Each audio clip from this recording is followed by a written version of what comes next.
I didn't stop her. Not when she said she needed space, not when she packed her things, and not even when she slid the ring off her finger and left it quietly on the kitchen counter.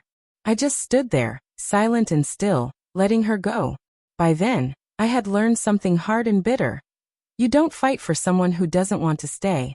For an entire year, I lived with the echo of that choice, believing she had moved on, thinking she had forgotten.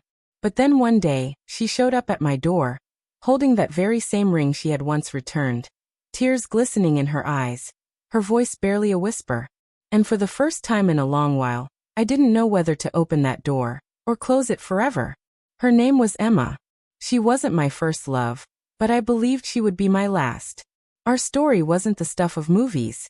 No sweeping declarations, no cinematic first encounters. It was made of quiet mornings, shared laughter over inside jokes, and hands that felt like home.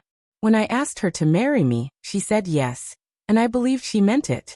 But over time things changed, not with a bang, but with a slow, invisible unraveling. It was the small sighs when I walked into the room, the delayed, I love yous, the growing space between her gaze and mine. She said it was stress, work, life piling up. I wanted to believe her, but deep inside, I knew the truth was something else. One evening, she sat me down without touching me, without tears. She simply said, I need space. And I gave it to her, because to me, love was always about freedom. Not forcing, not chasing, but trusting that if it's real, it will come back. The next morning, she left, leaving behind her key, her ring. I stared at that ring for hours, not out of anger, but because I wasn't surprised. People often ask why I didn't fight harder for her, why I didn't beg or show up with flowers and grand apologies. The truth is I was exhausted. Exhausted from being the only one fighting, tired of proving why I deserved to be loved in return. So I let her go. And in those quiet months that followed, I hated myself for how easy I made it for her to leave. The days after she walked out were painfully silent. I rearranged the furniture, changed my number, tried dating, tried forgetting. But grief doesn't fade just because you try to move on. It lingers, like a shadow at the dinner table, a cold spot on the bed, a whisper in the aisles of the grocery store where you remember her favorite snacks. Still, I never reached out. I never checked her social media or asked after her, because I believed that if she truly wanted to come back, she would. And for a whole year, she didn't. Then one random Saturday afternoon, a knock came at my door. I wasn't expecting anyone. When I opened it, the breath left my lungs. There she stood, same soft eyes, same nervous hands, but clutching the ring I had boxed up and hidden in the back of my drawer. The ring I'd tried to forget. Can we talk? She asked, her voice trembling. I said nothing. I just stepped aside. She walked in like someone entering a house she thought she'd never see again. She sat down at the table, gripping that ring as if it was the only thing keeping her tethered. I've had this with me for months, she whispered. Tried giving it back to you, tried throwing it away. But I couldn't. She looked up, eyes filled with a quiet vulnerability, because it still meant something.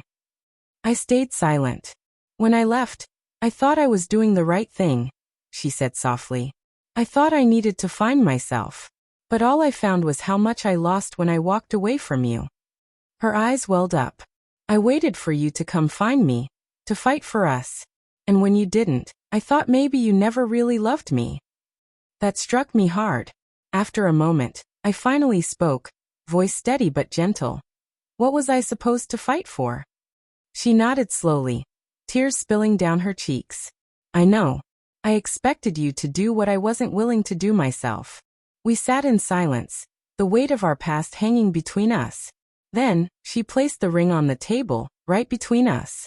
I don't expect you to put this back on my finger, she said. I don't even expect forgiveness.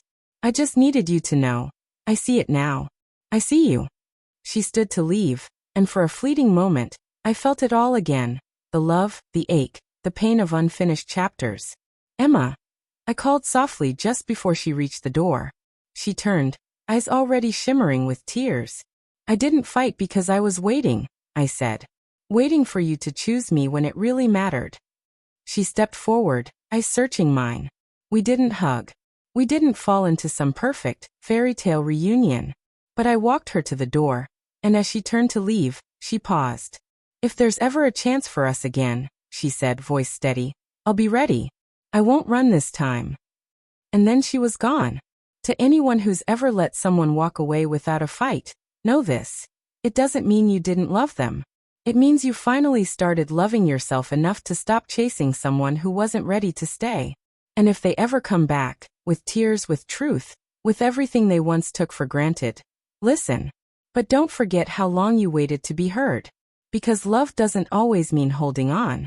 Sometimes it means standing still long enough for someone to find their way back. If this story stirred something deep inside you, drop a comment. You're not alone. And you deserve a love that never makes you question if you're enough.